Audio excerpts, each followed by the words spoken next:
Autoritāla futbola virslīgas 18. kārta noslēgusies Kuldīgas sporta hallē, FC Nikers mainnieki ar 8-1 pārspēju FK Madona abu komandu kapteiņi pie mums Oskars Saliņš un Arturs Cīdols. Varbūt varam sākt ar komentāru no Madonas kopumā par maču. Jā, tāds bišķīt sāpīt ir par to, ka tas mačs beidzās tā, tas rezultāts, kas uz tablo, viņš neatspoguļo vispār spēles gaitu. Spēle kopumā bija līdzīga, viņi varēja pagriezties uz vienu vai uz otru pusi. Un šoreiz pagriezās uz Nikers pusi. Bet bišķi tāda miela, tāda sāpe par to, ka tas rezultāts tiešām ir tas 8-1. Bišķi paši nokārām beigās galvas un tur tas rezultāts arī bija. Nestrādājām aizsardzībā. Un, jā, sāpīgi. Jo spēle rādīja, ka var cīnīties, kā līdzīgs ar līdzīgu. Par spēli, protams, kopumā tāds mājas laukumā vienmēr patīkami spēlēt. Fanu atbalsts, protams, arī beigās varbūt palīdzēja tomēr dzina uz priekšu. Izpildījām treneru plānu, man liekas, pa lielam bija uzstādījums, trenējām mēs standartus. Tas mums arī diezgan, man liekas, izdevās. Pirmā maiņa šodien bija jauno čaļu maiņa saucamā. Tam pašam Rūdim ir šodien debija. Kristers Zvaigzne arī šodien sāk vārtos. Tā bija trenera uzstādījums. Mums vairs punkts īsti neko mēs neizmaina. Mums punkts šur vai tur mēs tāpatās esam savā pozīcijā, 6. Un pa lielam, jā, spēle bija dinamiska. Pirmais puslaiks bišķiņ lika iesvīst mums, satraukties, bet, galā izdarījām to, kas mums bija jāizdara un arī uzvarējām mājās. Jā, cik labs varbūt bija tā, kā kapteinis ir teikt, tas lēmums spēlēt ar tiem jaunajiem spēlētājiem, jo redzējām, sākumā patiešām grūti bija.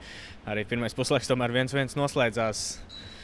Otro puslaiku arī neiesākāt ar jaunajiem spēlētājiem laukumā. Kā pats treneris uz to rēģēja, varbūt arī pašam viņam likās, ka nebija tas īstais lēmums. Kādas bija tās sajūtas, varbūt puslaikā ejot? Es domāju, ka treneris savu lēmumu noteikti neapšaubīja. Mēs arī kā komanda neapšaubījām. Spriedums, man liekas, ir labs, kad jādod jauniem čaļiem spēlēt, jo tur tomēr mums nāk pretī tagad RFS, par ko mēs arī gatavojamies. Gaidīsim arī mūsu pamatsastāvu čaļus, kas ir visu sezonu kā pamatsastāvu bijuši. Un šodien, jā, jaunos čaļus laidām, un es domāju, ka, protams, likumsakarīgi, kad mazliet stresiņš vairāk kā varbūt tiem, kas biežāk spēlē, bet treneru lēmums, man liekas, pareizs. Dot spēlēt čaļiem pret komandu, kur mēs varbūt arī varam atļauties nedaudz, manuprāt. Jā, pa lielam, jā, otrais puslaiks, jā. Otrajā puslaikā mēs sapratām, ka ir 1-1, kad tomēr mājas laukums, mājas spēle, fani ir atnākuši, mums tomēr ir savus uzstādījumus ir jāizpilda. Un varbūt ļāvām tā kā atkal bišķiņu rezultātu ieguvām, un tad arī ļāvām atkal jauniešiem spēlēt vairāk. Jā, jums arī par sastāvu gribu pajautāt, varbūt atceries pagājuši, kad šeit Kuldīgā bijāt ļoti minimālā sastāvā un gandrīz arī tur tikāt pie uzvaras. Tagad gan pilns protokols jums šajā spēlē. Kā kopumā var komentēt komandas sastāvu ejot cauri sezonai? Ir kaut kādas problēmas bijušas ar to vai ne? Zini kā, pēdējos 2 gadus bija tā, ka bija problēmas ar nokļūšanu. Visu laiku kaut kādas ķibeles, tad šoreiz gludi atbraucām pilnā sastāvā. Cik pilnā sastāvs nav pats optimālākais, ir pāris čaļi, kas ir izkrituši ar mikrotraumām, ar traumām. Mēģinam iespēlēt jaunos, ņemam maksimāli daudz jaunos, saprotam, ka šajā sezonā vairs no tās bedrītes, kurā esam iekrituši, vairs īsti izlīst ārā nevaram. Tad dodam jaunajiem spēlētājiem pieredzi un viņa krājās.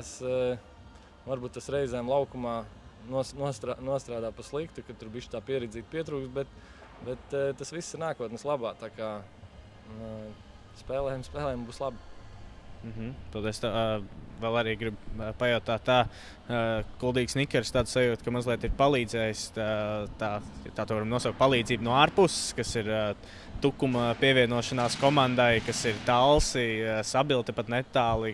Kā jums tur ir ar novadu apkārt? Skaidrs, ka Madonā mīl tālu futbolu, tomēr arī jau 3. gads virslīgā. vai varbūt arī jums, jāsāk, ja tā varam teikt, meklēt palīdzību ārpus Madonas? Jā, tieši doma ir pareiza. Jā. Mums bišķī pietrūkst tās rezerves, no kurām pasmelties tajā brīdī, kad tie vadošie spēlētāji kaut kādu iemeslu dēļ nevar spēlēt. Mēs esam piesaistījuši spēlētājus no Varakļāniem, no apkārtējiem ciemiem, bet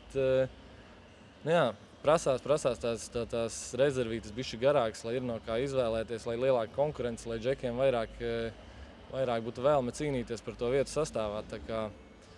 Tā doma ir laba, bet grūti ar to izbraukšanu arī. Tā kā uz treniņiem visiem kopā sanākt. Ir kaut kādi čaļi, kas mēs dzīvojam pa Rīgu, un tad arī tas neļauj kopā trenēties nedēļas nogalēs, tad mēģinam uzspēlēt kopā kaut ko taktiski.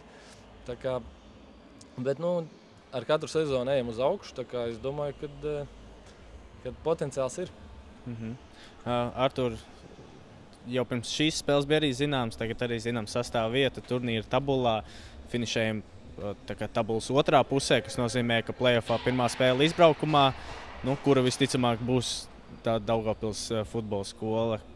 Kā tu vari nokomentēt kā kapteinis sastāvu vietu tabulā pēc sezonas, kurā izcīnīta bronza, tagad būs jādodās pirmajā spēlē tālajā gabalā uz Daugavpili. Kāds sajūts kopumā par gaidāmo play-off? Pa lielam sajūts mums nemainās. Mums bija sezonas sākumā mērķis iekļūt vispār tajā astotniekā.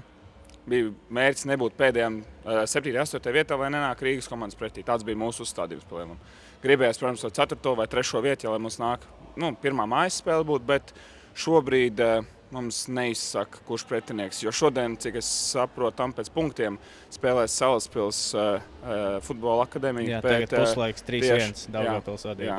Protams, futbols var mainīties visas minūtes laikā. Tas gan, jā. Un tāpēc, mums pa lielam atšķirība nekāda, kurš nāk pretī. Mēs esam gatavojušies visu sezonu. Es domāju, tagad ir tā kulminācija, kad arī treniņu process ir jau daudz maz jau stabils. Pamats sastāvs ir daudz maz jau stabils.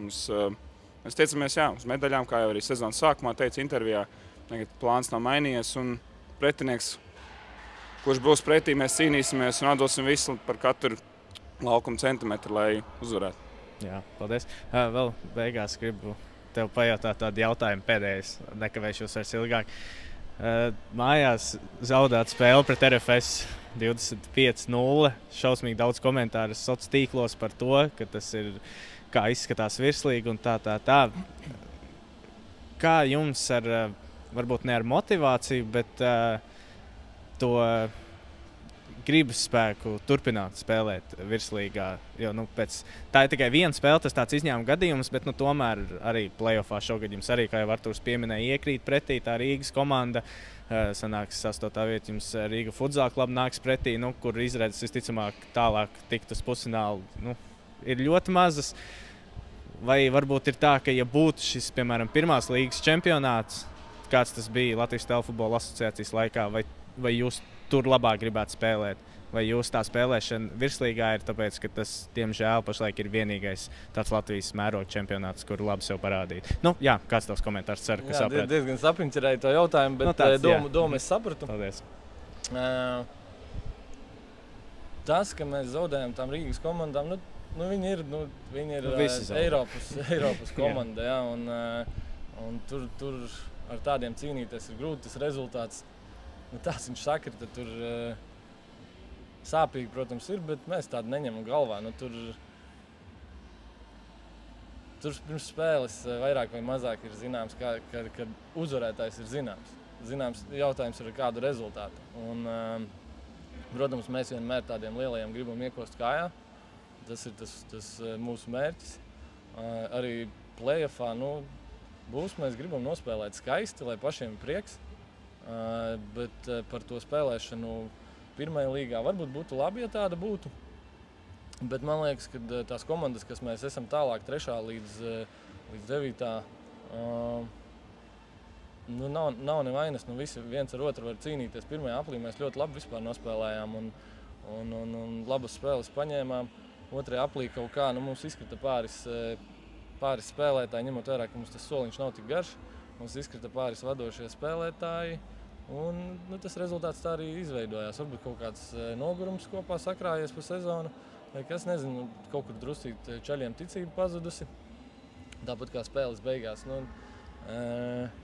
Nekas jau tur nebija. Tad divi vārtiņi iekrita. Un tad bišķi galvas nolaidās, ticība pazuda. Šīs spēles beigas parādīja to sezonu kopumā, kā mums ir. Bet īstenībā es teiktu, ka laba sezona un ar jebkuru komandu var cīnīties. Jā, labi. Paldies jums liels abiem un veiksim play-off kārtā. Jā, paldies! Paldies!